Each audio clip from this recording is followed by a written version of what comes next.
भागवत भगवान की है आरती, पापियों को पाप से है तारती। श्री भागवत भगवान की है आरती, पापियों को पाप से है तारती।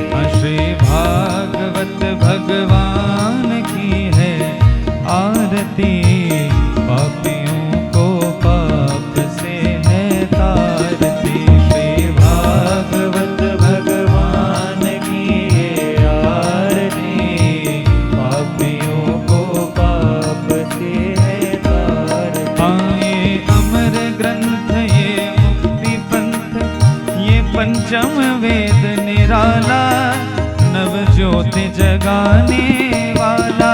ये अमर ग्रंथ, ये मुक्ति पंथ, ये पंचम वेद निराला, नव ज्योति जगाने वाला। हरि नाम यही हरि धाम, यही हरि नाम, यही हरि धाम, यही जग मंगल की आरती, पापियों को पाप से है तारती। श्री भागवत भगवान की आरती, पापियों को पाप से है तारती। ये शांति गीत पावन पुनीत, पापों को मिटाने वाला, हरि दर्श कराने वाला। शांति गीत पावन पुनीत, पापों को मिटाने वाला, हरि दर्श कराने वाला। यह सुख करनी, यह दुख हरनी, यह सुख करनी, यह दुख हरनी। श्री मधुसूदन की आरती, पापियों को पाप से है तारती। श्री भागवत भगवान की आरती, पापियों को पाप से है तारती। ये मधुर बोल जग फंद खोल, सन्मार्ग दिखाने वाला, बिगड़ी को बनाने वाला। मधुर बोल जग पंथ खोल, सन्मार्ग दिखाने वाला, बिगड़ी को बनाने वाला। श्री राम यही घनश्याम, यही श्री राम यही घनश्याम, यही प्रभु महिमा की आरती, पापियों को पाप से है तारती। भागवत भगवान की आरती, पापियों को पाप से है तारती। श्री भागवत भगवान की है आरती, पापियों को पाप से है तारती। श्री भागवत भगवान की आरती, पापियों को पाप से है तारती। जय नारायण नारायण, जय नारायण नारायण, जय नारायण नारायण, जय नारायण नारायण। जय नारायण नारायण, जय नारायण नारायण, जय नारायण नारायण, जय नारायण नारायण। कर्पूर गौरम करुणावतारम, संसार सारम भुजगेन्द्रहारम, सदा वसन्तं हृदयारविन्द, भवं भवानी सहितं नमामि। त्वमेव माता च पिता त्वमेव, त्वमेव बन्धु च सखा त्वमेव, त्वमेव वेद्या द्रविणं त्वमेव, त्वमेव सर्वं मम देवदेव।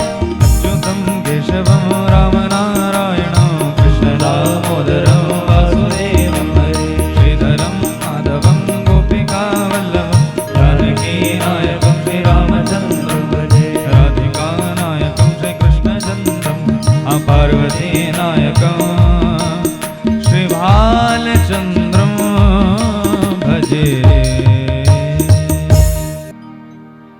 हरि ओम।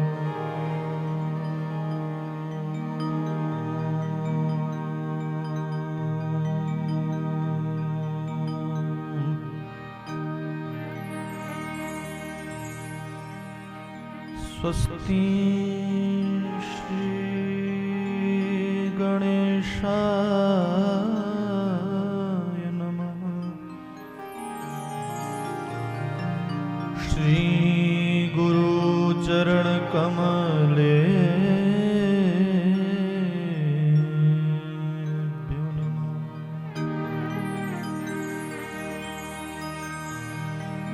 नमः। परमहंसाय स्वादित चरण कमल चिन्ह मकरंदाय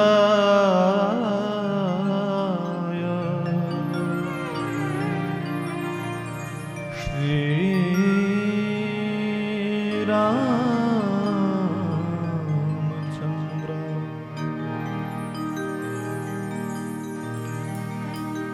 ध्येयं सदा परिभवग्नमभीष्टदो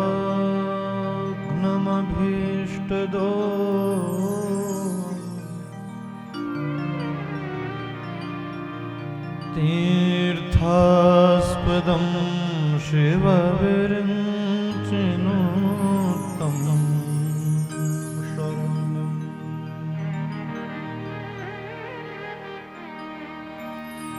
भृत्यार्तिहं प्रणतपालभवाब्धिपोतम्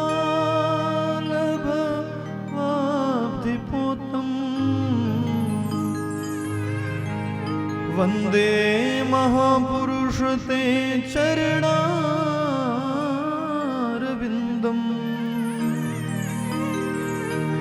वन्दे महापुरुष ते चरणारविन्दम्।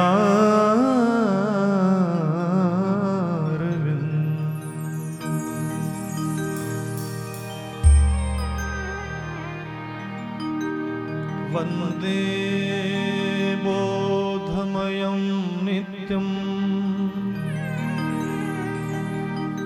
गुरुं शङ्कररूपिणम्।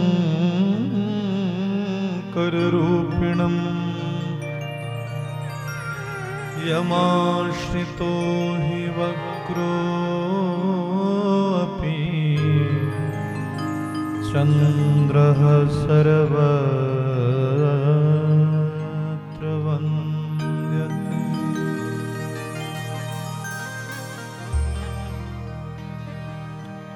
यत्र यत्र रघुनाथ कीर्तनम् तत्र तत्र कृतमस्तकाञ्जलिम्।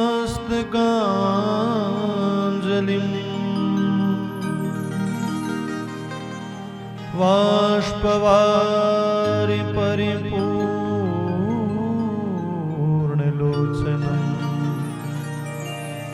मारुतिं नमत राक्षसाम्।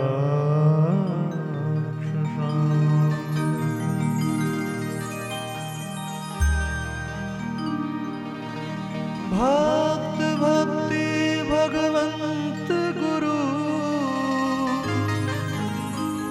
चतुर नाम वपु एक। इनके पग वंदन किए नाशत विघ्न।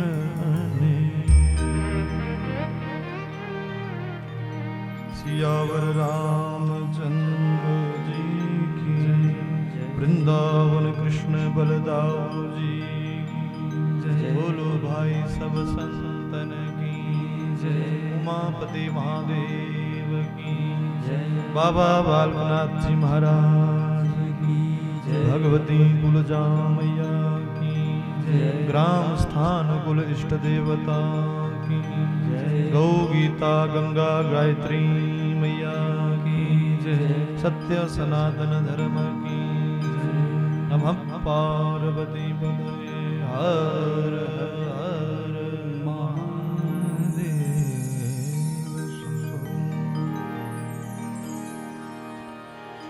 श्री राधे गोविंदा मन भजले हरि का प्यारा नाम है।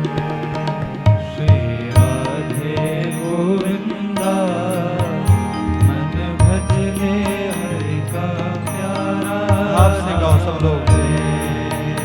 श्री राधे गोविंदा मन भजले हरि का प्यारा नाम है। श्री राधे गोविंदा मन भजले हरि का प्यारा नाम है। श्री राधे गोविंदा मन भजले हरि का प्यारा नाम है। श्री राधे गोविंदा मन भजले हरि का प्यारा नाम है। मन भजले हरि का प्यारा नाम है। श्री गोपाल हरि का प्यारा नाम है। मन भजले हरि का प्यारा नाम है। गोपाल हरि का प्यारा नाम है। मन भजले हरि का प्यारा नाम है। गोपाल हरि का प्यारा नाम है। मन भजले हरि का प्यारा नाम है। गोपाल हरि का प्यारा नाम है।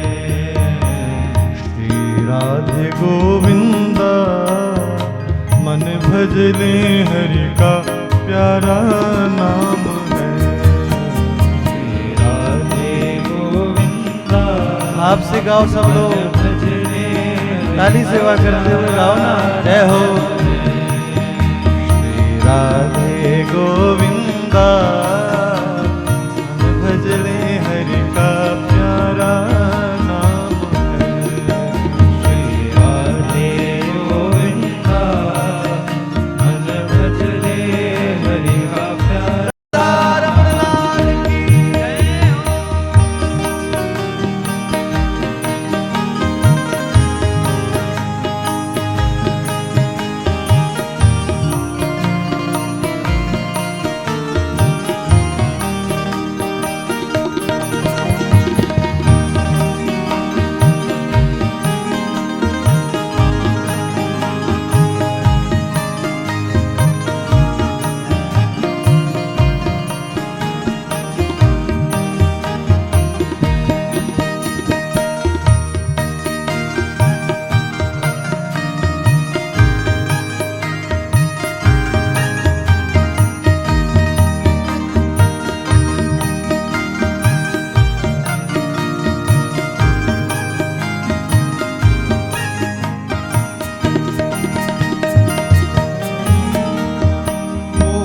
मुकुट सर गलवन माला केसर तिलक लगाए। हाँ केसर तिलक लगाए। मोर मुकुट सर गलवन माला केसर तिलक लगाए। केसर तिलक लगाए। मोर मुकुट सर गलवन माला केसर तिलक लगाए। केसर तिलक लगाए। मोर मुकुट सर गलवन माला केसर तिलक लगाए। केसर तिलक लगाए। वृंदावन में कुंज गलिन में सबको नाच नचाए। वृंदावन में कुंज गलिन में सबको नाच रचाए।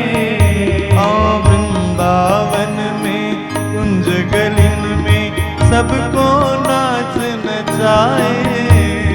वृंदावन में कुंज गलिन में सबको नाच रचाए। श्री राधे गोविंदा मन भजले हरि का प्यारा नाम है। राधे गोविंदा आपसे गाओ। मन भजले हरि का प्यारा नाम है। श्री राधे गोविंदा मन भजले हरि का प्यारा नाम है। राधे गोविंदा मन भजले हरि का प्यारा। राधा रमण लाल की जय हो।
गिरधर नागर कहती मीरा सूर को श्यामल भाया, सूर को श्यामल भाया।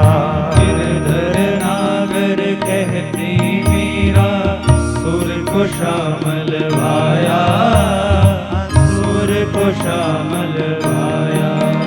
ओ गिरधर नागर कहती मीरा सूर को श्यामल भाया, सूर को श्यामल भाया।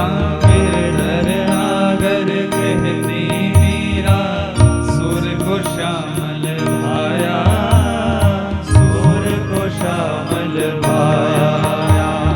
तुकाराम और नाम देव ने विठ्ठल विठ्ठल गाया, तुकाराम और नाम देव ने विठ्ठल विठ्ठल गाया। ओ तुकाराम और नाम देव ने विठ्ठल विठ्ठल गाया, तुकाराम और नाम देव ने विठ्ठल विठ्ठल गाया। श्री राधे गोविंदा मन भजले हरि का प्यारा नाम है। राधे गोविंदा मन भजले हरि का प्यारा नाम है। श्री राधे गोविंदा मन भजले हरि का प्यारा नाम है। श्री राधे गोविंदा मन भजले हरि का राधा गोविंद भगवान की जय हो। भाव से गाओ, तभी कथा में मन लगेगा। खूब नाम जाप करो। भगवान के नाम में बड़ा आनंद है, आनंद ही आनंद है। जय हो।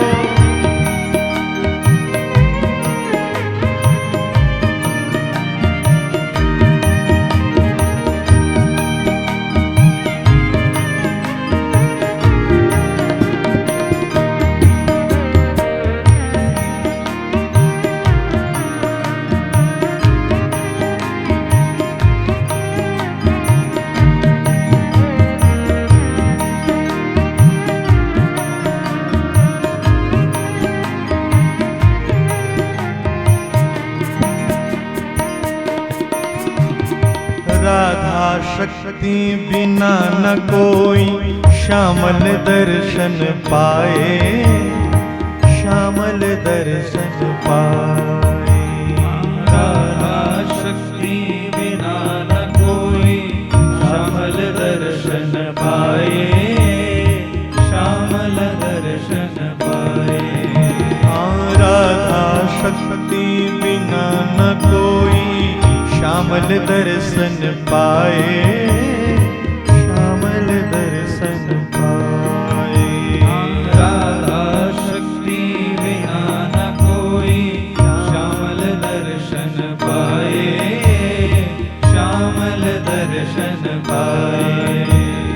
आराधन कर राधे राधे कान्हा भागे आए, आराधन कर राधे राधे कान्हा भागे आए। आराधन कर राधे राधे कान्हा भागे आए। आराधन कर राधे राधे कान्हा भागे आए। श्री राधे गोविंदा मन भजने हरि का प्यारा नाम है। श्री राधे गोविंदा मन भजले हरि का प्यारा नाम है। श्री राधे गोविंदा मन भजले हरि का प्यारा नाम है। श्री राधे गोविंदा भज लो प्यारी। मन भजले हरि का प्यारा नाम है। मन भजले हरि का प्यारा नाम है। गोपाला हरि का प्यारा नाम है। मन भजले हरि का प्यारा नाम है। गोपाला हरि का प्यारा नाम है। मन भजले हरि का प्यारा नाम है। गोपाला हरि का प्यारा नाम है। मन भजले हरि का प्यारा नाम है। गोपाला हरि का प्यारा गाओ प्यारी। मन भजले गोविंदा मन भजले हरि का प्यारा नाम है। राधे गोविंदा मन भजले हरि का प्यारा नाम है। श्री राधे गोविंदा मन भजले हरि का प्यारा नाम है। श्री राधे गोविंदा मन भजले हरि का प्यारा नाम है। श्री राधे गोविंदा मन भजले हरि का प्यारा नाम है। श्री राधे गोविंदा मन भजले हरि का प्यारा नाम है। श्री राधे गोविंदा मन भजले हरि का प्यारा नाम है। श्री राधे गोविंदा मन भजले हरि का प्यारा नाम है। श्री राधे गोविंदा मन भजले हरि का प्यारा नाम है। श्री राधे गोविंदा ऐसे नहीं करताल ध्वनि करते भजले हुए हरि गाओ। का प्यारा नाम है। श्री राधे गोविंदा मन भजले हरि का प्यारा नाम है। श्री राधे गोविंदा मन भजले हरि का प्यारा नाम है। राधे गोविंदा मन भजले हरि का प्यारा नाम है। श्री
भजले हरि का प्यारा नाम है।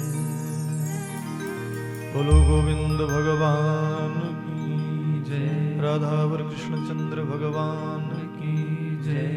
जय जय श्री राधे श्याम। अनंता अनंत कोटा निकोट ब्रह्मांड नायक आनंद कुंद भगवान श्री कृष्णचंद्र जी की साक्षात वांगमय मूर्ति श्री विग्रह स्वरूप श्रीमद् भागवत भगवान को बारंबार प्रणाम कोटि कोटि वंदन करते हुए जिनके हृदय कमल से श्रीमद् भागवत महापुराण की ये अमर कथा निकली है, ऐसे देवाधिदेव महादेव शंकर भगवान के चरणों में कोटि कोटि वंदन। ग्राम स्थान कुल इष्ट देवता के चरणों में कोटि कोटि प्रणाम। आपके स्थानीय देवता कलयुग में जो बड़े प्रसिद्ध है, भक्तों की मनोकामना पूर्ण करने वाले हैं, ऐसे बाबा बालकनाथ जी के चरणों में कोटि कोटि वंदन। जगत जननी महामाया त्रिपुर सुंदरी मणिद्वीप निवासिनी माँ पराम्बा जगदम्बा आदि शक्ति भगवती कुलजा माँ के चरणों में कोटि कोटि वंदन। अत्र उपस्थित मेरे सहयोगी समस्त विप्र देवता आचार्य वृंद, इनके द्वारा आवाहित सभी देवी देवताओं के चरणों में कोटि कोटि वंदन और सभी विप्र चरणों में प्रणाम करते हुए अत्र उपस्थित हमारे संगीतकार ब्राह्मण देवता जिनके ऊपर सरस्वती माँ की कृपा है, इन सब के चरणों में कोटि कोटि वंदन करते हुए और शिव स्वरूप यजमान परिवार जिन्होंने अपने शुभ संकल्प से अपने पितरों के निमित्त और उस दिवंगत आत्मा के निमित्त जो आज से लगभग 4 वर्ष पूर्व इस धराधाम की यात्रा को पूर्ण करके भगवान के दिव्य गोलोक को प्रस्थान कर गए, उनके निमित्त ये महायज्ञ आयोजित हुआ है। तो हमारा यजमान परिवार शिव स्वरूप ही है, क्योंकि जो कथा आयोजक के रूप में होता है उसको शंकर भगवान का रूप माना जाता है। शंकर जी बहुत अच्छे श्रोता है, तो हमारा यजमान परिवार बधाई का पात्र, जिन्होंने अपने शुभ संकल्प से उस दिवंगत आत्मा के निमित्त जो है यहाँ पर ये महायज्ञ रचाया है। और भक्तिमती माताएं बहनें, परीक्षित वत श्रोता बंधु, दूर दूर से आए हुए मेरे ठाकुर जी के चरणानुरागी समस्त भागवत वृंद, आज की कथा में भागवत जी के प्रथम सत्र में आपका व्यासपीठ से सबका बहुत बहुत हार्दिक अभिनंदन, स्वागत। प्रेम से बोलो जय श्री कृष्ण, जय श्री कृष्ण, जय श्री राधे, जय श्री राधे, जय सिया राम। जय सिया राम। भगवान की बड़ी कृपा बरस रही है। आज श्रीमद् भागवत महापुराण का ये महात्म्य दिवस है। वैसे तो इसे सप्ताह पारायण कहते हैं, परंतु महात्म्य दिवस सहित ये 8 दिवसीय हो जाती है। तो आज महात्म्य दिवस है। हमारे पास आज 1-1.5 घंटे का ही समय है, उसमें से भी आधा घंटा मंगलाचरण भगवान का नाम जाप करते करते बीत जाता है। 1 घंटा और समझ लो। 1 घंटे के भीतर हमें महात्म्य पर आज चर्चा करनी है और आप लोगों को श्रीमद् भागवत महापुराण के महत्व को बताना है। भागवत जी का महत्व क्या है। कल से विशुद्ध रूप में भागवत की कथा प्रारंभ होगी। सप्ताह पारायण तो कल से बनता है। आज का दिन तो केवल महत्व बताने के लिए और भागवत की तैयारी करने के लिए ही होता है। सभी देवी देवताओं को हमारे सारे ब्राह्मण देवता मिलकर के आवाहित करते हैं और देवता भी इस कथा को श्रवण करने के लिए आते हैं। बोलो जय श्री कृष्ण। जय श्री कृष्ण। और जब देवता इस कथा को सुनकर के आनंद प्राप्त करते हैं तो महाराज देवता यजमान परिवार को खूब आशीर्वाद देते हैं। और उस दिवंगत आत्मा को भी बल प्रदान करते हैं, भगवान के दिव्य गोलोक धाम की प्राप्ति करवाते हैं। ऐसी ये भागवत की कथा है। आओ हम इस कथा का महात्म्य जाने। आप सबने भागवत की कथा न जाने अपने जीवन में कितनी बार सुनी है, और जितनी बार भी आपने कथा सुनी होगी, आपने जरूर ये आवश्यक ये श्लोक सुना होगा। सबसे पहले पूज्य व्यास जी ने भगवान के दिव्य रूप का, स्वरूप का, स्वभाव का वर्णन किया है। भागवत जी के महात्म्य में जाने से पहले भगवान के स्वरूप का ध्यान किया। आप सब इस श्लोक के माध्यम से भगवान के स्वरूप का ध्यान करें। सच्चिदानंद रूपाय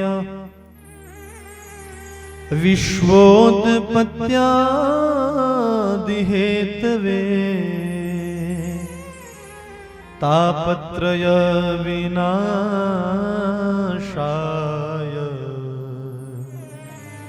श्री कृष्णाय वयं नुमः।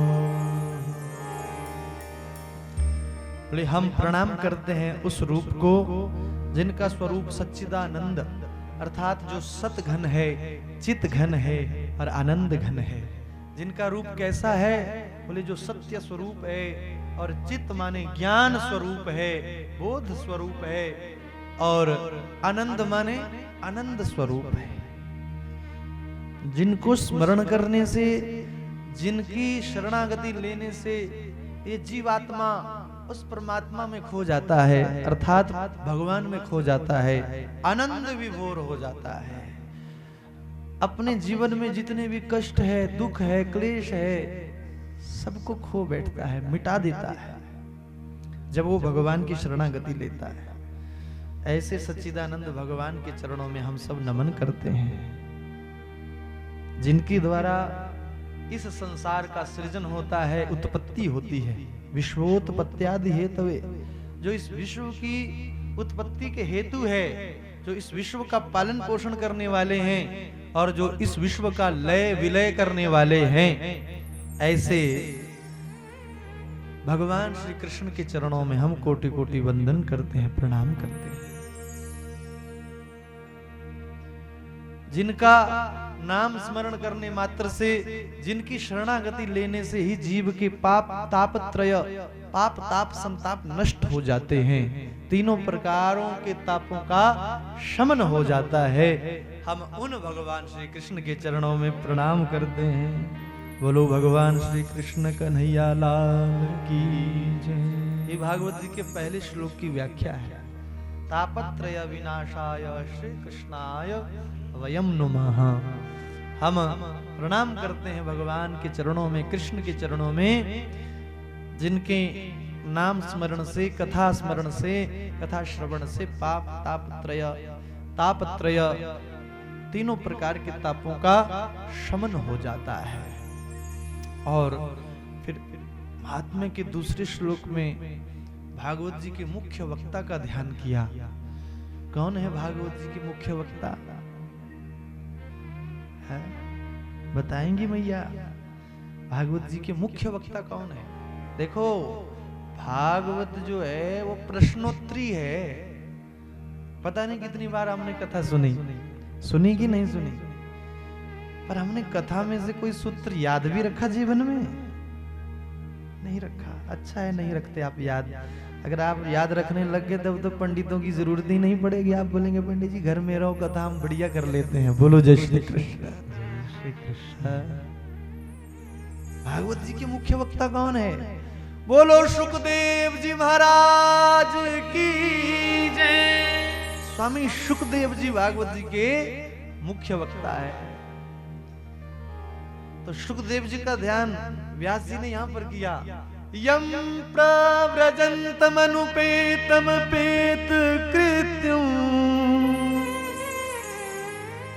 द्वैपायनो विरह कातर आजुहाव पुत्रेति तन्मया तया तरवो भिनेदुः तम सर्वभूत हृदयम मुनिमानतोस्मि।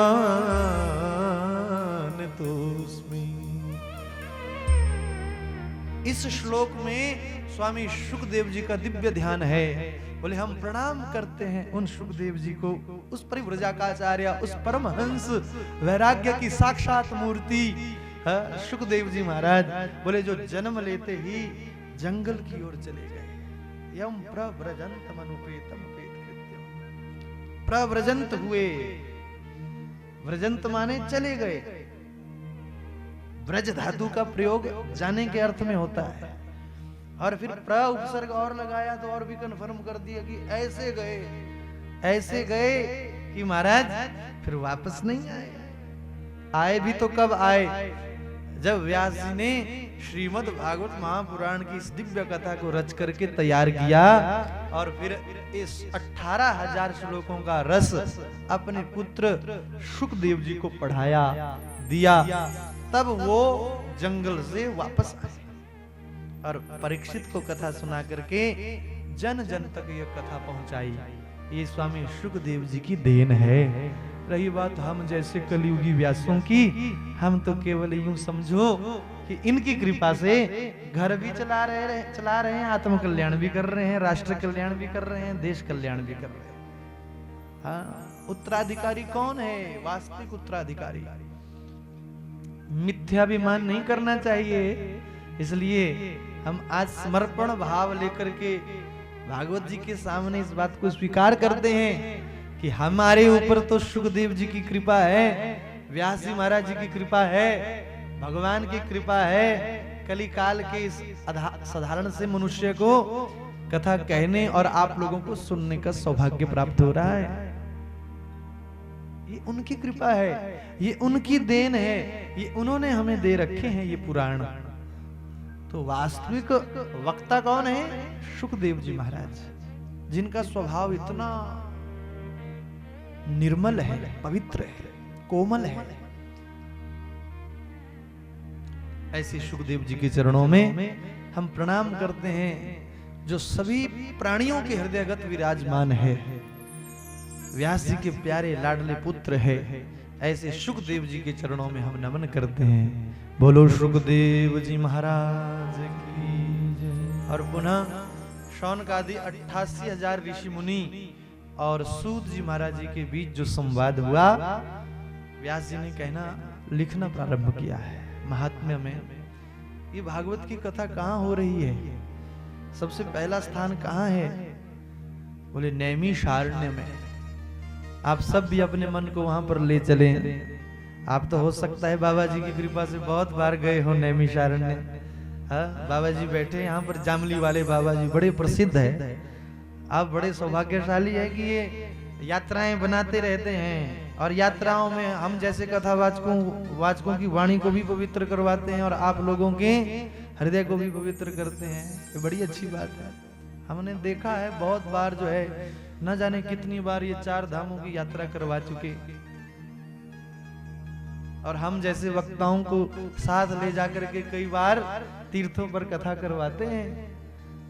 नैमिषारण्य में, कभी वृंदावन में, कभी जगन्नाथपुरी में। तो कहने का भाव क्या है कि महाराज आप परम सौभाग्यशाली हैं, और नैमिषारण्य का दर्शन तो आपने किया होगा। बड़ा सुंदर स्थान, वहां पर एक सुंदर व्यासपीठ, और उस व्यासपीठ पर आसीन हुए सूत जी महाराज कली काल के भय से शौनक आदि 88,000 ऋषि मुनि उस स्थान पर बैठे हुए हैं, अपना अपना आसन लगा करके।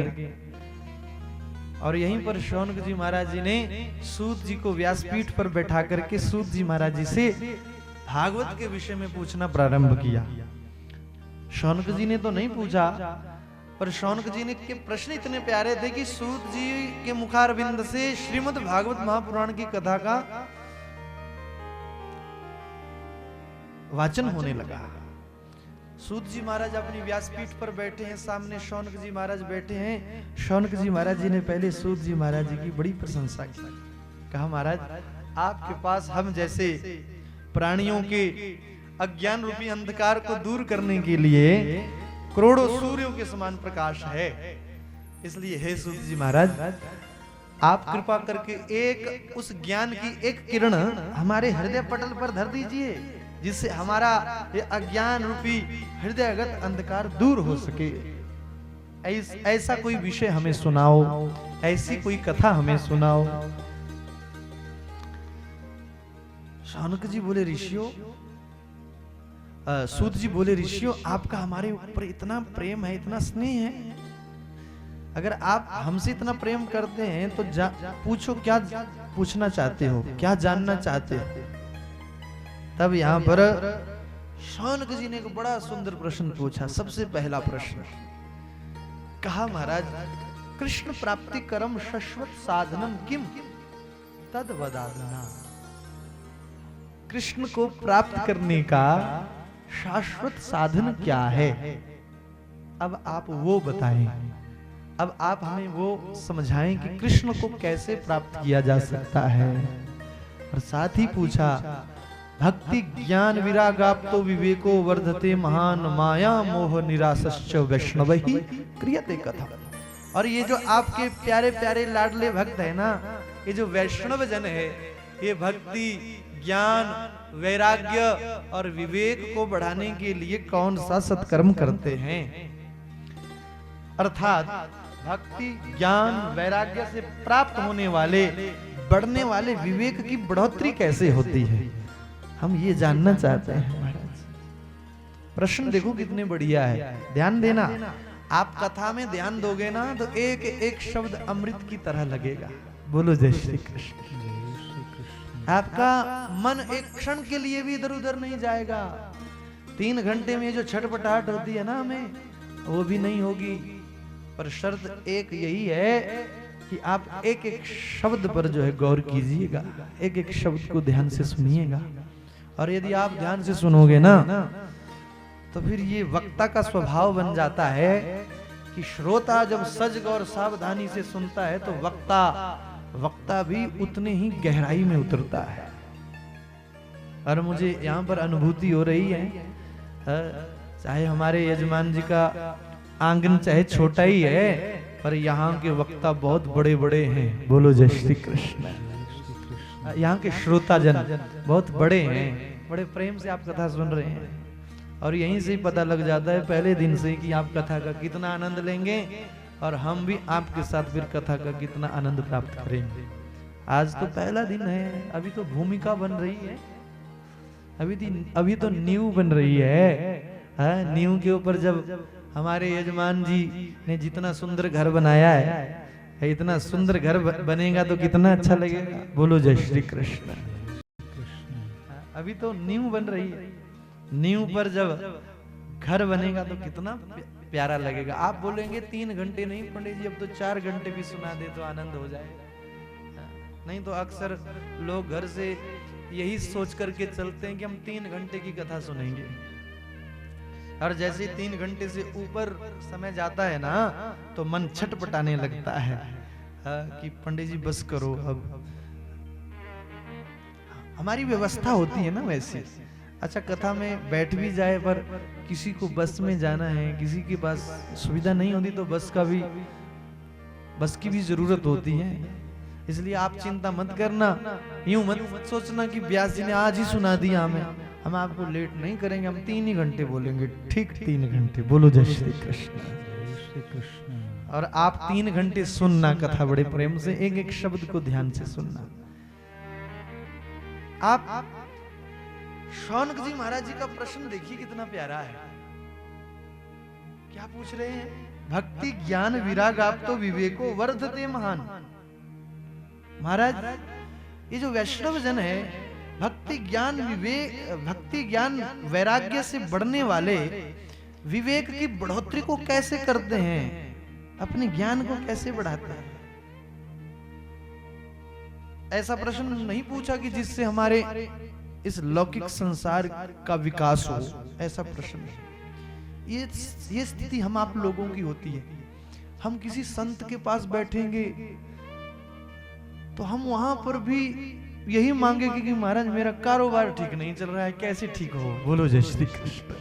पर मैं आपसे निवेदन करूं जब आप किसी बुद्ध संत जन के पास बैठते हैं तो वहां पर ये प्रश्न ना पूछें, वहां पर क्या पूछें, महाराज जी मेरी भक्ति कैसे बढ़े, मेरा ज्ञान कैसे बढ़े, मेरा वैराग्य कैसे बढ़े, मैं क्या करूं जिससे मेरा प्रेम भगवान से हो जाए। संत के पास बैठकर के यही पूछना चाहिए, जिन्होंने घर गृहस्थ त्यागा, सब कुछ त्यागा। अगर वहां संतों के पास बैठ करके भी महाराज सट्टे का ही नंबर मांगोगे ना तो महात्मा को लगता है अरे कहां खोया है। बोलो जय श्री कृष्ण। हमने देखा है कई लोग महात्माओं के पास जाकर के भी सट्टे का नंबर मांगते हैं। अरे भाई जो तेरे भाग्य में वो तुझे मिलेगा, कर्मों से मिलेगा। इसलिए सांसारिक बाह्य वस्तुओं को मांगना ही नहीं चाहिए ऐसी जगह। तो मैं तो यूं कहूंगा, क्योंकि हमारा भागवत महापुराण जो है ना, श्रीमद् भागवत महापुराण को इसीलिए परमहंसों की संहिता नाम दिया गया है। अन्य किसी भी पुराण को परमहंसों की संहिता नहीं कहा। 18 पुराण है हमारे पास। हमारे सनातन धर्म में पुराणों की कमी नहीं है, शास्त्रों की कमी नहीं है, वेदों की कमी नहीं है, उपनिषदों की कमी नहीं है, पर उनमें श्रीमद् भागवत महापुराण को ही परमहंसों की संहिता कहा गया। क्यों कहा गया? क्योंकि वास्तव में इसमें परमहंसों का ही विषय है। सच पूछे तो सांसारिक विषय मांगने की बात नहीं कहता भागवत। भागवत तो कहता है कि मुझसे कृष्ण को मांग लो, मैं कृष्ण दूंगा तुम्हें। बोलो जय श्री कृष्ण। भागवत हमें कृष्ण देता है। और कृष्ण जानते हो, जिसके जीवन में कृष्ण आ गया है, उसको हर घड़ी आनंद ही आनंद है, उसको हर घड़ी आनंद ही आनंद है। श्याम प्यारे से जिसका संबंध है, श्याम प्यारे से जिसका संबंध है, श्याम प्यारे से जिसका संबंध है, श्याम प्यारे से जिसका संबंध है, उसको हर घड़ी आनंद ही आनंद है, उसको हर घड़ी आनंद ही आनंद गाइए। उसको हर घड़ी आनंद ही आनंद है, उसको हर घड़ी आनंद ही आनंद है। ओ श्याम प्यारे से, श्याम प्यारे से, श्याम प्यारे से जिसका संबंध है, श्याम प्यारे से जिसका संबंध है, ओ मुरली वाले से जिसका संबंध है, मुरली वाले से जिसका हाँ भैया, संबंध है, उसको हर घड़ी आनंद ही आनंद है, उसको हर घड़ी आनंद ही आनंद है, हाँ उसको हर घड़ी आनंद ही आनंद है, उसको हर घड़ी आनंद ही आनंद। जय हो।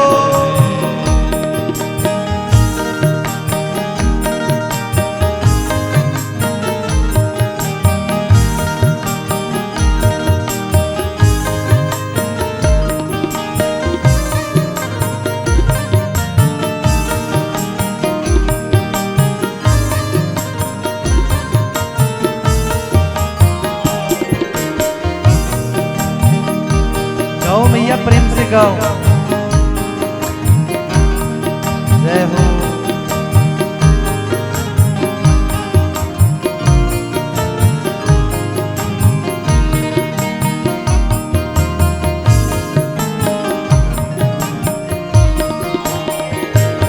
झूठी ममता से करके किनारा, झूठी ममता से करके किनारा, झूठी ममता से करके किनारा, झूठी ममता से करके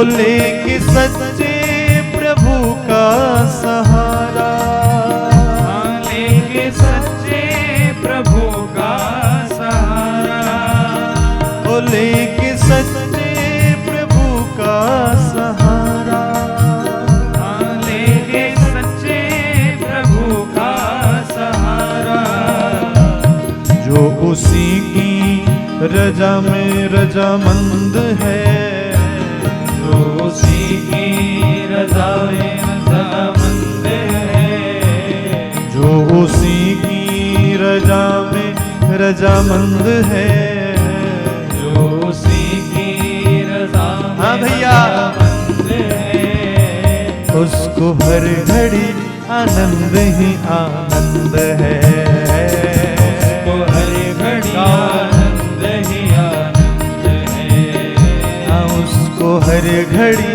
आनंद ही आनंद है, उसको हर घड़ी आनंद ही आनंद है।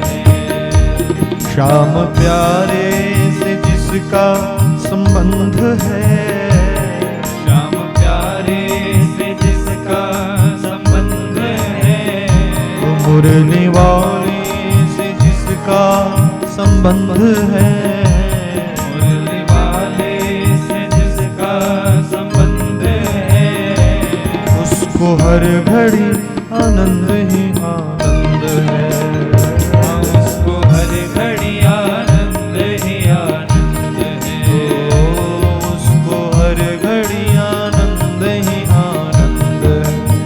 हाँ, उसको हर घड़ी आनंद ही आनंद हरि बोल।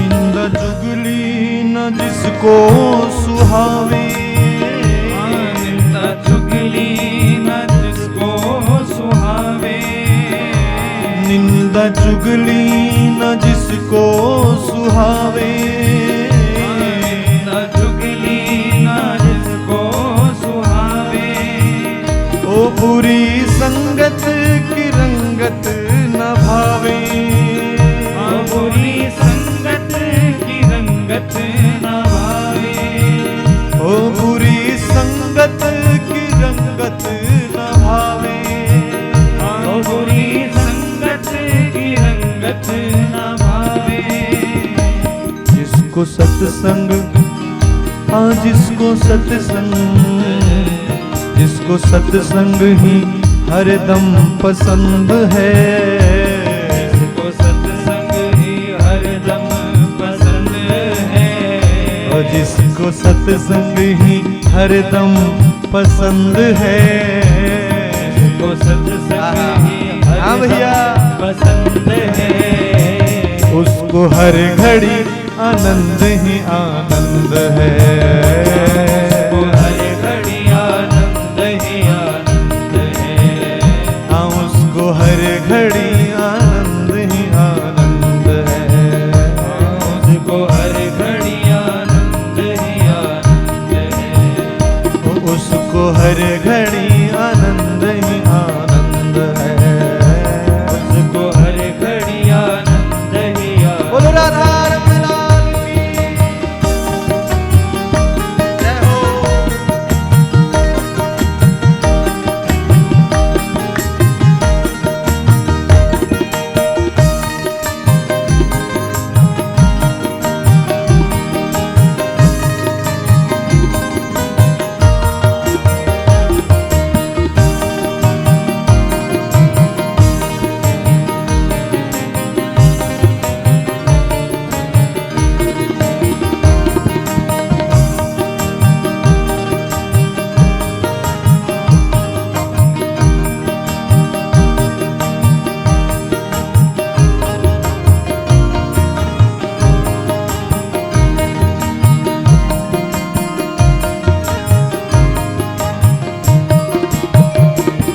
संत ऋषियों की वाणी को मानो, संत ऋषियों की वाणी को मानो, संत ऋषियों की वाणी को मानो, संत ऋषियों की वाणी को मानो, प्रेम भक्ति की महिमा को जानो, प्रेम भक्ति की महिमा को जानो, ओ प्रेम भक्ति की महिमा को जानो, प्रेम भक्ति की महिमा को जानो, जिसके हृदय में जिसके हृदय जिसके हृदय में बाल मुकुंद है, जिसके हृदय में बाल मुकुंद है, जिसके हृदय में बाल मुकुंद है, जिसके हृदय में बाल मुकुंद है, उसको हर घड़ी आनंद ही आनंद है, उसको हर घड़ी आनंद ही आनंद है, उसको हर घड़ी आनंद ही आनंद है, उसको हर घड़ी आनंद ही आनंद है, हाँ उसको हर घड़ी आनंद ही आनंद है, उसको हर घड़ी आनंद ही आनंद है, शाम प्यारे से मुरली वाले से, श्याम प्यारे से जिसका संबंध है, राम प्यारे से जिसका संबंध है, ओ मुरली वाले से जिसका संबंध है, वाले हाँ भैया का संबंध है, उसको हर घड़ी आनंद ही आनंद है, उसको हर घड़ी आनंद ही आनंद है, हाँ उसको हर घड़ी आनंद ही आनंद है, उसको हर घड़ी आनंद ही आनंद है, हाँ उसको हर घड़ी आनंद ही आनंद है, उसको हर घड़ी आनंद ही आनंद है, हाँ उसको हर घड़ी आनंद ही आनंद है, उसको हर घड़ी आनंद ही आनंद है, हाँ उसको हर घड़ी आनंद ही आनंद है। बोलो राधा रमण लाल की जय। तो ये आनंद की प्राप्ति कब होगी? जब हम भागवत जी से उस आनंद सच्चिदानंद बाल मुकुंद कृष्ण चंद्र भगवान की मांग करेंगे। भागवत जी की शरण में बैठ करके, संतों की शरण में बैठ करके, योगियों की शरण में बैठ करके, महात्माओं की शरण में बैठ करके भी यदि ये घर गृहस्थ के लिए ही विषय मांगे तो महाराज भागवत जी को शर्म आती है कि मेरी शरण में बैठ करके ये संसारिक विषय मांग रहा है। बोलो जय श्री कृष्ण। भागवत जी से तो भगवान को ही मांगो। जैसे शौनक जी ने कहा, कृष्ण प्राप्ति करम शाश्वत साधनम किम, कृष्ण प्राप्ति का शाश्वत साधन क्या है? प्रश्न देखो कितना प्यारा है। कृष्ण को पाने के लिए क्या करना चाहिए? भक्ति ज्ञान वैराग्य से प्राप्त होने वाले विवेक की बढ़ोतरी कैसे करनी चाहिए? तब जो है उसके पीछे सूत जी महाराज जी ने शौनक आदि 88,000 ऋषि मुनियों के इस प्रश्न को सुनकर के इसका उत्तर देते हुए भागवत महापुराण की महिमा गाना प्रारंभ की। सूत जी बोले, ऋषियों आपका हमारे ऊपर इतना स्नेह है, आपने हमसे बहुत सुंदर प्रश्न पूछे हैं। बताओ जीव को सबसे अधिक भय किस वस्तु का है? ये मनुष्य किस वस्तु से सबसे अधिक डरता है? मृत्यु से। अंततोगत्वा प्रश्न का उत्तर यही निकलेगा कि ये मनुष्य केवल मृत्यु से डरता है। मृत्यु से ही डर लगता है। अगर मृत्यु का भय ना हो ना जीव को, तो ये न जाने क्या कर बैठे महाराज। हम आप लोग भी धर्म कर्म करते हैं तो उसके पीछे भय पता क्या है? कि हमें जाना है एक दिन। मृत्यु का भय है कि नहीं है? वास्तविकता यही। मनुष्य जो है सबसे अधिक भय करता है तो मृत्यु से भय करता है। परंतु हे ऋषियों, मैं आपको ऐसा शास्त्र सुना रहा हूं, अब मैं आपको ऐसा शास्त्र सुनाऊंगा जिसको सुनने से मनुष्य मृत्यु के भय से भी मुक्त हो जाता है। बोले कौन सा शास्त्र है वो? तो भागवत जी के महात्म्य का ये श्लोक गर्ज करके कह रहा है, काल व्याल मुख ग्रास त्रास निर्णाश हेतवे श्रीमद्भागवतम शास्त्रम कलौ कीरेण भाषितम श्रीमद्भागवतम शास्त्रम कलौ कीरेण भाषितम। बोले मैं आपको ऐसे भागवत शास्त्र का पान कराऊंगा, श्रवण कराऊंगा, जिसको सुनकर के जीव मृत्यु के भय से भी मुक्त हो जाता है। अर्थात कोई काल रूपी व्याल के मुखारविंद में भी चला गया हो, वहां से भी उसकी वापसी हो जाती है। और वो कौन सा पुराण है, कौन सा शास्त्र है? बोले श्रीमद्भागवतम शास्त्रम कलौ कीरेण भाषितम। बोले वो श्रीमद्भागवत महापुराण शास्त्र है जो कलयुग में शुकेन भाषितम या किरेण भाषितम, सुखदेव जी के मुखारविंद से निकला और राजा परीक्षित का उन्होंने कल्याण कर दिया। ऋषियों, परीक्षित को भी मरने का ही भय हुआ। जब राजा परीक्षित को मृत्यु का भय उपस्थित हुआ तो आप सबको पता है, परीक्षित ने घर छोड़ा, राजपाट छोड़ा और पहुंच गए शुकताल की पावन भूमि पर। गंगा का किनारा, वो सुंदर वट वृक्ष, और उस वट वृक्ष के नीचे बहुत ही सुंदर चबूतरा, वहां पर सुखदेव जी बैठ गए और परीक्षित जी के ऊपर कृपा करते हुए सुखदेव जी ने जब भागवत कथा का ये अमृत परीक्षित को पिलाना प्रारंभ किया, शुभारंभ किया, तो वहां पर क्या घटना घटी, ध्यान से सुनो ऋषियों। तत्क्षण ही वहां पर देवता लोग सुधा कुंभम गृहीत्वैव देवास्तत्र समागमन, देवता लोग जो है सुधा माने अमृत का कलश लेकर के प्रकट हो गए, हाथों में अमृत का कलश लेकर के, और सुखदेव जी के सामने धर दिया।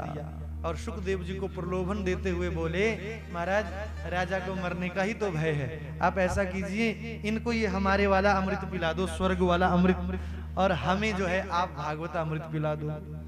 हम भी जानना चाहते हैं कि इस भागवत अमृत को टेस्ट करने से, इस भागवत अमृत को पान करने से मिलता क्या है, हम ये समझना चाहते हैं, जानना चाहते हैं। अब जब सुखदेव जी के सामने परीक्षित जी ने, सुखदेव जी के सामने देवताओं ने ये अमृत का कलश रखा और सुखदेव जी को प्रलोभन देने लगे, तो ध्यान से सुनो, वो सुखदेव जी थे, सुखदेव बाबा थे।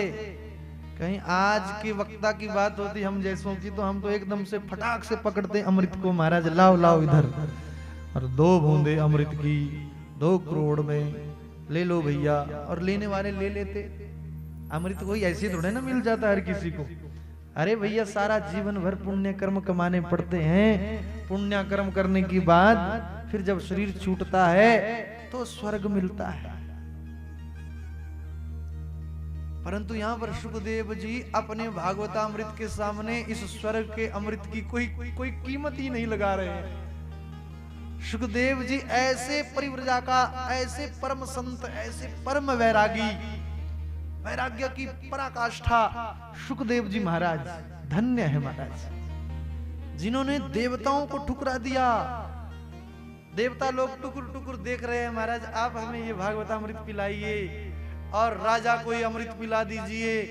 सुखदेव जी ने कहा, हे देवताओं, यदि आप अपने स्वर्ग की अमृत की तुलना हमारे भागवतामृत के साथ करते हो ना, तो कान खोल के सुनो। क्व सुधा क्व कथा लोके क्व काचः क्व मणिर्महान ब्रह्मरातो विचार्य एवं तदा देवांजहासः। कहाँ स्वर्ग का अमृत और कहाँ भागवतामृत। अरे कोई बहुमूल्य मणि के सामने कांच का टुकड़ा रखे, धर दे और फिर बोले कि महाराज ये कांच का टुकड़ा ले लो, इसके बदले हमें ये बहुमूल्य मणि दे दो, तो क्या वो उचित होगा? क्या वो बुद्धिमानता होगी? तो फिर डांटी पड़ेगी ना। उसी तरह से शुकदेव जी ने देवताओं का परिहास करते हुए, उपहास करते हुए, यहाँ पर डांट करके, फटकार करके कहा, देवताओं तुम्हारे स्वर्ग की अमृत की तुलना हमारे भागवतामृत के साथ नहीं हो सकती। अच्छा, यहाँ पर प्रश्न उठता है, क्या प्रश्न उठता है? यहाँ पर प्रश्न उठता है कि महाराज क्या देवता लोग सच में ही कथा सुनने के अधिकारी नहीं हैं? शुकदेव जी ने क्यों स्वर्ग के अमृत को ठुकरा दिया और क्यों देवताओं से कहा कि तुम कथा सुनने के अधिकारी नहीं? क्या कारण है? इसके पीछे 2-3 भाव है और बड़े सुंदर भाव है, ध्यान से सुनिएगा। भागवत जी में तो भाव ही भाव है, पर प्रकट हो जाए तो आनंद आ जाए, ना हो तो कई बार ऊपर ऊपर से भी निकलना पड़ता है। बोलो जय श्री कृष्ण। भागवत जी में भाव ही भाव है। इसके पीछे क्या भाव है? क्यों जो है शुकदेव जी ने देवताओं को डांटा फटकारा और कथा सुनने का अधिकारी नहीं समझा? सबसे पहले तो देवताओं ने यहां आकर के सौदागरी की। ध्यान से सुनना। देवता लोग सीधे आते, कथा में विराज जाते, तो शुकदेव जी कथा कहना, कथा अमृत बांटना बंद नहीं करते। परंतु जहां पर देवताओं ने यहां पर सौदागरी की, सौदागरी करने लगे कि महाराज आप हमारा अमृत ले लो और भागवतामृत दे दो, तो शुकदेव जी ने कहा, बोले देखो भैया, अगर आप अपने स्वर्ग के अमृत की तुलना हमारे भागवतामृत के साथ कर रहे हो तो कभी नहीं हो सकती। अच्छा, फिर यहाँ फिर प्रश्न उठता है, भी ऐसा क्या है स्वर्ग के अमृत, भागवतामृत में, जो स्वर्ग का अमृत भी ठुकरा दिया? देखो, इसके पीछे भाव फिर प्रकट होता है। स्वर्ग का अमृत पक्षपात करता है, ध्यान से सुनना।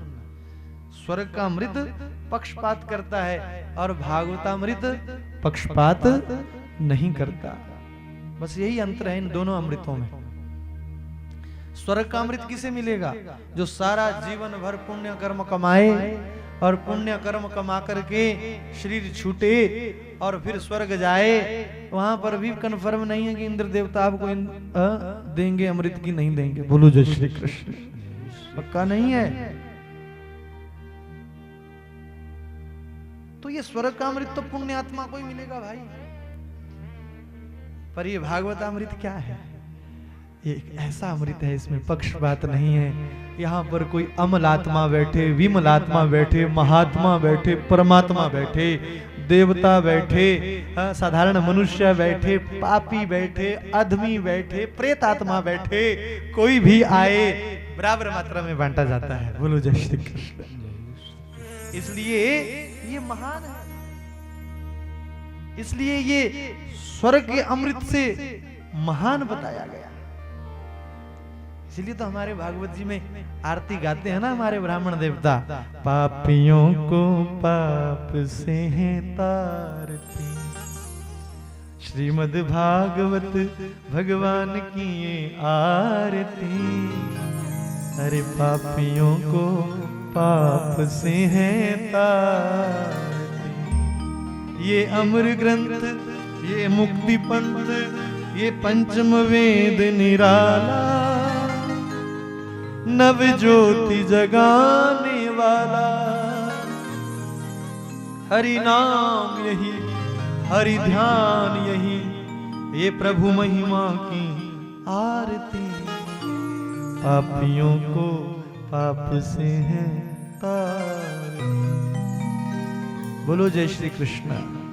इसलिए ये अमृत, ये भागवतामृत स्वर्गामृत से भी महान है। हम नहीं कहते, शुकदेव बाबा ने एक श्लोक में कहा, क्व सुधा क्व कथा लोके क्व काचः क्व मणिर्महान ब्रह्मरातो विचार एवं तदा देवान जहासः। देवताओं को बड़ा बुरा लगा। देवताओं को लगा जैसे हमारा अपमान हो गया और हमारा सारे देवता अपना सुधा कुंभ उठा करके अमृत का कलश लेकर के पहुंचे ब्रह्मलोक में। ब्रह्मा बाबा से जाकर के शिकायत की, बाबा ऐसा ऐसा इस भागवतामृत में क्या है जो हमारे स्वर्ग का अमृत इसके सामने इतना तुच्छ बना दिया, इतना छोटा कर दिया। तो ब्रह्मा बाबा ने कहा, देवताओं ये बात तो मुझे भी पता नहीं है कि इस भागवत में ऐसा क्या है, कौन सा इसमें ऐसा अमृत है जिससे जो है हमें और आप लोगों को सुखदेव जी ने ठुकरा दिया, देवताओं को ठुकरा दिया। अभी परीक्षा करके देखते हैं, अभी पता चल जाएगा कि भागवतामृत को पान करने से सुख परीक्षित को मिलेगा क्या। तो महाराज वर्णन मिलता है कि ब्रह्मा बाबा ने यहीं से ही 7 दिनों तक यहाँ का क्रम चलने वाला, ये 7 दिनों तक चलने वाला क्रम देखा। और जैसे ही राजा परीक्षित ने 7 दिनों की कथा को श्रवण किया तो राजा परीक्षित की जीते जी ही मुक्ति हुई। राजा परीक्षित जीते जी ही अपनी आत्मा को परमात्मा में लीन करते हैं और राजा परीक्षित को सुंदर विमान उतरता है। राजा परीक्षित उस दिव्य विमान पर आरूढ़ होकर के भगवान के दिव्य गोलोक धाम को प्रस्थान करते हैं। बोलो भागवत भगवान की जय। तब जो है ब्रह्मा बाबा को लगा, रे देवताओं ये तो सच में ही महान है, इसकी तो तुलना करके देखनी चाहिए। तब ब्रह्मा बाबा ने क्या किया, भागवत जी में बड़ा सुंदर पाठ आया। मूल पाठ में महात्म्य में लिखा है, सत्यालोके तुलां बद्ध्वा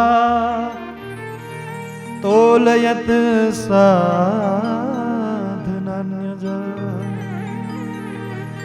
राज्ञो मोक्षं तथा वीक्ष पुरा धाता विस्मिता। राज्ञो मोक्षम तथा वीक्ष पुरा धाता विस्मिता। जब ब्रह्मा बाबा ने राजा परीक्षित का मोक्ष होते हुए देखा तो क्या किया, बोले तो तुलना करनी चाहिए भागवत की। तो एक और समस्त धर्म ग्रंथों पर चिंतन किया और एक और भागवत जी के ऊपर चिंतन किया, या तुलना करके देखा। ऐसे भागवत जी में तो लिखा है कि तोल करके देखा, पर ये शास्त्रों की भाषा है, कहती कुछ है अर्थ कुछ और निकलता है। बोलो जय श्री कृष्ण। तो जब तुलना करके देखा गया तो भागवत का पलड़ा भारी पड़ गया। और भारी कौन पड़ता है, जिसमें भजन हो, और जो जिसमें भजन है वो अपने आप ही झुकेगा ना, वही झुकेगा जिसमें भजन है। बोलो जय श्री कृष्ण। भजन शरीर का नहीं, विचारों का भजन। बोलो जय श्री कृष्ण। भागवत जी के विचार, भागवत जी के ऊपर जब ब्रह्मा बाबा ने निरीक्षण करके देखा तो सत्यालोके तुलां बद्ध्वा, सत्यालोक में ब्रह्मा बाबा ने तुलना करके देखा तो भागवत जी का पलड़ा भारी पड़ गया। तो यहाँ पर ब्रह्मा बाबा ने तुलना करके देखा, जब तुलना करके देखा तो भागवत जी का पलड़ा भारी हुआ और ब्रह्मा बाबा ने घोषणा कर दी, एकम भागवतम शास्त्र मुक्ति दानेन गर्जति। अरे केवल श्रीमद् भागवत महापुराण ही है जो जीव को मुक्ति दान देने की गर्जना करता है।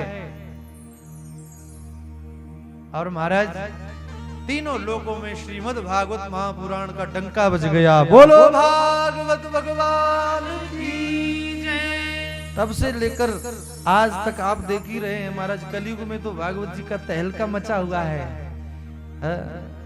इतनी तो पहले सत्यनारायण की कथाएं भी सुनने को नहीं मिलती थी जितनी कथाएं भागवत जी की आज के युग में, आज के दौर में मिल रही है। ये पहले से ही लिख दिया गया है भागवत जी में।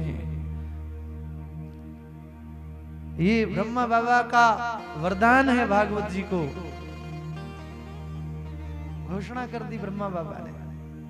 केवल भागवत की कथा ही, केवल श्रीमद् भागवत महापुराण ही जीव को मुक्ति दान देने की गर्जना करता है। इसीलिए आपने देखा होगा जब जब भी किसी दिवंगत आत्मा के लिए कोई सत्कर्म किया जाता है तो आज भी भागवत ही करवाया जाता है। अधिकतर देखना आपने, किसी के वार्षिक या चतुर्वार्षिक श्राद्ध पर कथा होती है तो भागवत की होती है अधिकतर। और ये पितरों को सुख देने वाली है, हमारे पूर्वजों को सुख देने वाली है, इसलिए भागवत की कथा का प्रचलन है। इस तरह से भागवत की महिमा स्थापित की। महाराज अब जो है यहाँ पर सूत जी महाराज जी से शौनक जी ने प्रश्न पूछा, महाराज जिस भागवत की महिमा आप हमें सुना रहे हो, इस भागवत की महिमा सबसे पहले इस धरा पर किसने किसको सुनाई, और ये 7 दिनों तक चलने वाली परंपरा कब से प्रारंभ हुई? तब यहाँ पर सनकादि ऋषियों की बात बताई। सूत जी महाराज जी ने सनक सनंदन सनातन इन चारों ऋषियों के माध्यम से भक्ति ज्ञान वैराग्य का कष्ट दूर करने के लिए कथा का वाचन करवाया गया। हरिद्वार की पावन भूमि पर यह कथा हुई, जहां पर भक्ति ज्ञान वैराग्य का कष्ट दूर हुआ है। और फिर भागवत की महिमा गोकर्ण उपाख्यान के माध्यम से प्रकट की। ये महिमा हम आपको कल प्रकट करके दिखाएंगे। आज की कथा को हम अब यहीं पर विश्राम देते हैं। इसी के साथ आओ थोड़ा भगवान का नाम जाप कर लें और फिर आरती करते हैं। गोविंद जय जय गोपाल जय जय गोविंद जय जय गोपाल जय, गोविंद जय जय गोपाल जय गोविंद जय जय गोपाल जय जय, राधा रमण हरि गोविंद जय राधा रमण हरि गोविंद जय जय, राधा रमण हरि गोविंद जय राधा रमण हरि गोविंद जय, बोलो गोविंद जय जय गोपाल जय जय गोविंद जय जय गोपाल जय जय, गोविंद जय जय गोपाल जय जय गोविंद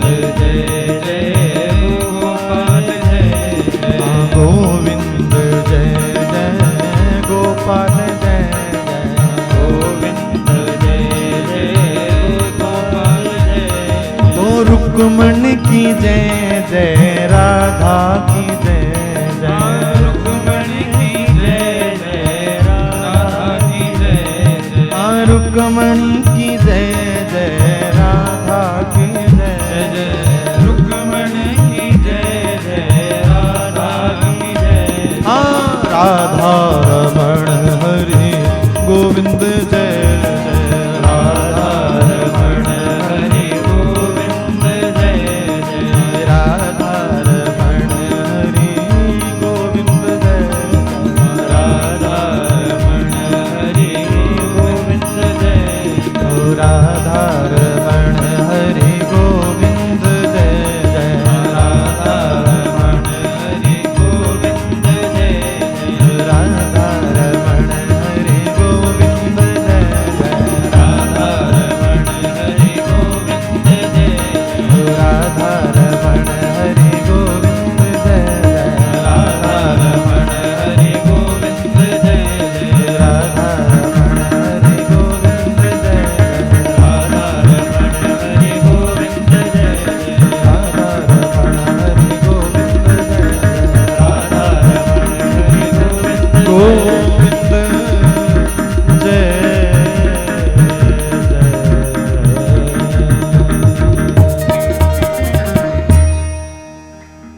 बोलो भागवत भगवान की राधा रमण लाल की बांके बिहारी लाल की जय।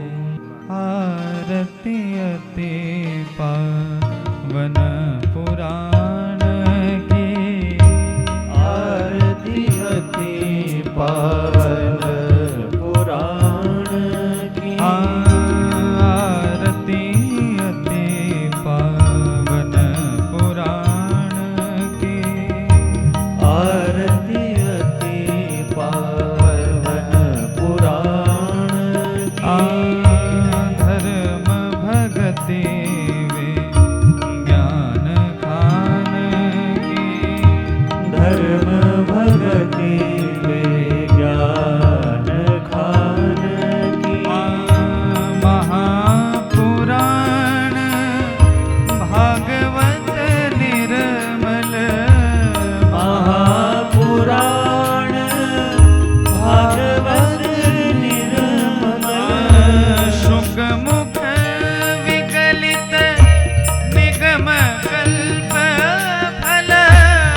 एकमुख विगलित निगम कल्प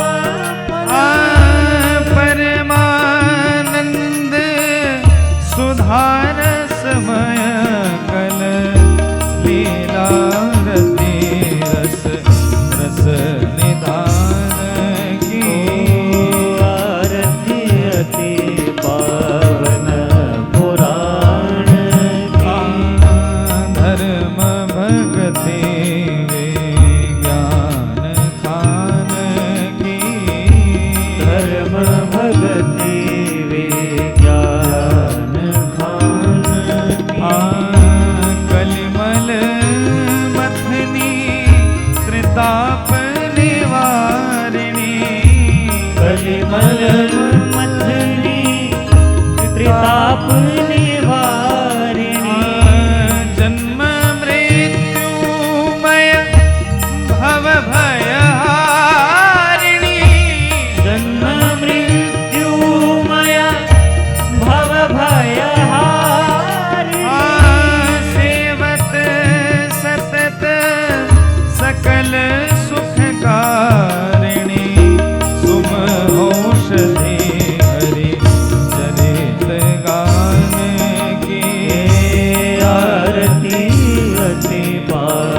राधिकानायकं श्री कृष्णचन्द्रं भजे पार्वतीनायकं श्री बालचन्द्र